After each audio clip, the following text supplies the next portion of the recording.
Bumili tayo ng kwintas, maliit.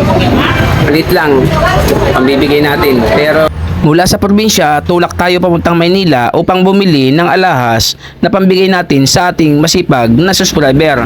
Ito ay napili natin. Kailangan ikaw ay lagi nakasubscribe sa aking YouTube, nakalike ka at saka share. At kung sa Facebook naman, kailangan ikaw ay laging nakapalo sa akin, nag-heart ka, nagla-like and share ng aking video. Paano ba kita mapipili? Kailangan mo lang mag-send ng mga picture o video ng mga alahas na ibebenta mo sa akin sa aking Facebook page More Than Treasures. Pag nabilhan kita ng mga alahas na ginto o relo, meron ka sa aking alahas na ginto na remembrance ayon sa gusto ko sa iyo.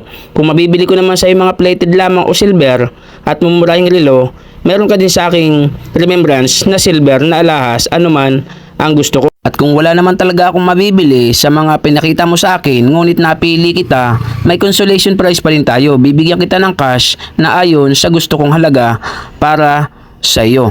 Kaya kung gusto mo, mag-subscribe ka na agad sa ating YouTube channel at mag-follow, like and share ka din sa ating Facebook page. Maraming salamat mga Kamordan Treasures.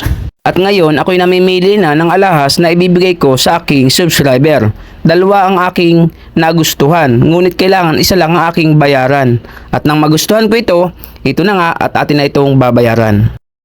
Ito ay 18K gold na original, kung kaya't ito kapag nangailangan ka ay pwede mong isangla sa pawn shop.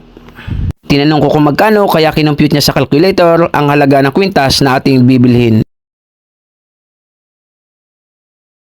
At request ako sa may-ari, sabi ko, pwede ko bang kilatisin kung talagang standard na 18K ang kanyang kwintas?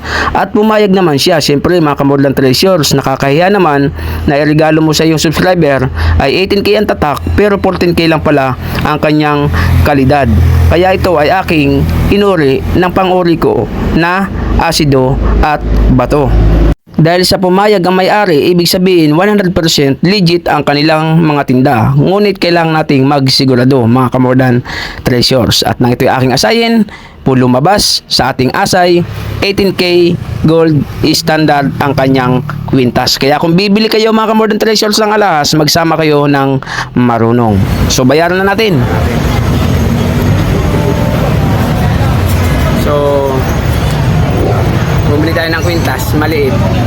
Maliit lang, pambibigay natin. Pero ang halaga niya ay, magkano ma'am ito? 13,390 ang halaga ng ating ibibigay na alahas.